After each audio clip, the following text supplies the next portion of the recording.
Outre le volet technique des affections masculines comme le cancer de la prostate, le cancer du testicule, le cancer du sein chez l'homme qui existe également, nous mettons un point d'honneur à ne pas oublier tout ce qui concerne la santé mentale de l'homme qui se sent souvent diminué, qui a beaucoup de pudeur à parler de ses problèmes de santé, du fait d'être diminué.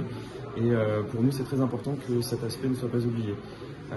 Ça passe par du dialogue, évidemment, la sensibilisation. Alors, quand on parle de sensibilisation, c'est nous-mêmes au sein de l'association, au sein des vols moustaches que nous effectuons, mais également auprès de nos collègues, amis, familles, pour que la sensibilisation se fasse à plusieurs niveaux.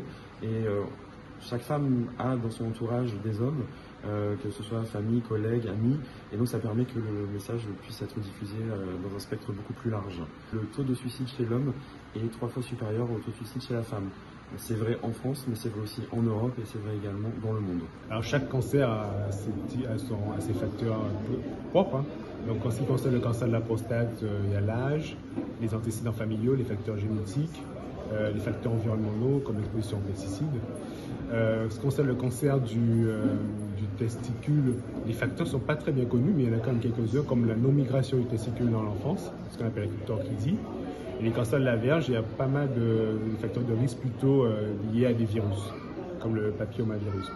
Alors la prévention, c'est le dépistage, c'est se faire dépister. Donc en ce qui concerne le cancer de la prostate, donc, le dépistage est recommandé chez nous à partir de 45 ans jusqu'à 75 ans. Le dépistage consiste en l'examen de la prostate, le toucher rectal, plus le dosage du PSA. Et en cas d'anomalie, on peut aller jusqu'à la biopsie pour confirmer ou pas ce diagnostic. Pour les autres cancers, ce sont dès qu'il y a une manifestation clinique, ne pas hésiter à consulter. Pour le cancer du testicule, un testicule douloureux, une grosseur, une lourdeur du testicule, il ne faut pas hésiter à consulter, sachant que c'est un cancer qui concerne l'homme jeune, plutôt autour de la vingtaine d'années. Et ce qui concerne, pour le cancer de la verge, si il y a une anomalie au niveau de la verge, il ne faut pas hésiter à consulter son médecin.